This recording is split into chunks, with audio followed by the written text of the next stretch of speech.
Hi there, welcome back to the Art of Business English podcast, where we help people like you get the language skills you need for doing business in English. Now, welcome to episode 2 in my 3-part series on 10 must-know phrasal verbs for business. So if you haven't checked out episode 1, which we did last week, you can just head over to the artofbusinessenglish.com website or look at it in your feed of whatever app you're using for your podcasts, whether that's iTunes or Spotify or whatever. And yeah, you'll be able to check out episode 1. And this week I'm going to dive into the second part and we're going to look at 10 more must-know phrasal verbs for business. So communicating with native English speakers in a business setting basically means that you are highly likely to hear phrasal verbs several times during a conversation.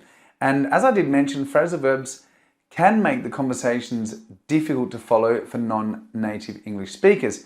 However, reviewing phrasal verbs and their definitions will help with your comprehension. Last week I explained what is a phrasal verb, so we're not going to go over that again, but if you haven't already taken the time to look at episode 1, check it out and you can review it at episode 181. And of course, if you have any questions or you would like to add your phrasal verbs to the list, then why don't send me a message on SpeakPipe below in my blog post, you can, or you can just drop me a comment over at the website. So let's take a look at the list for today. And the first one I've got is draw up. And the meaning is to make an arrangement or a contract, to prepare a contract or a list of something, and it means to compose the document and put it in written form. So an example of that would be, my lawyer will draw up a contract and send it for your review. So this contract is being prepared into a document that then can be read. The next one on my list is burnout, and this is common in high stress situations, because to burn out means to work too hard so that you become completely stressed and exhausted. And the noun form is burnout together, and that can also be used. So burn out as the verb form and burnout together as a noun is also accepted. So an example is, if you keep working 16-hour days, you'll burn out within a month. Okay, let's turn to measure up or not measure up. And that basically means if something doesn't measure up, it doesn't or isn't satisfactory, and it doesn't compare with what the accepted standards are. So let me give you an example of to not measure up. This designer's work just doesn't measure up to the quality we've come to expect. Okay, so you can see there's great phrasal verbs to use, and they're really going to help you expand your knowledge and be much more descriptive. The next one on my list is zero in on.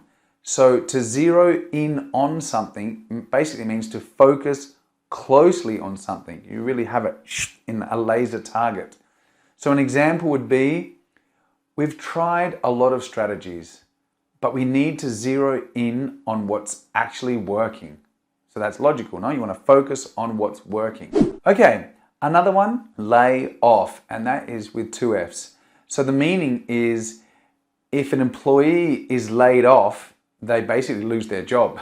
The company terminates their employment, so it's not great to get laid off. Let me give you an example. The R&D department had to lay off a couple of people. This could be for many reasons, but generally it's just a synonym would be to get fired. Another one is pencil in. And if we say pencil in, it basically means to set an appointment, but maybe it's a little bit tentative. It's not confirmed as being final. So an example would be, let's pencil in a lunch meeting next Wednesday, but I'll call you later to confirm it. So it's like a tentative booking or a tentative, like an agreement to meet. Run by or run past. And this means to show an idea or proposal to a person and ask for their approval or feedback, which is very common with your boss. You may have to run an idea past them. An example, that's an interesting idea. Let's run it by the boss and see what she thinks. Close down. That's not great. So closing down basically means to stop operating, cease operations. An example would be, the company closed down a factory because it wasn't meeting production quotas. So the company closed the factory, it was shut. And we're getting to the end now, but the next one on my list is sign off on. And to sign off on something is to give official approval for something. So it's a very important phrasal verb and very commonly used. The manager signed off on the revised budget for 2022. So the manager signed off on the revised budget for 2022. Next one is to put off. To put off basically means to postpone or delay something.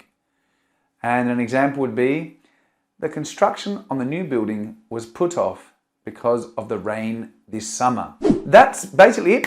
That brings me to the end of my part 2 list of 10 must-know phrasal verbs.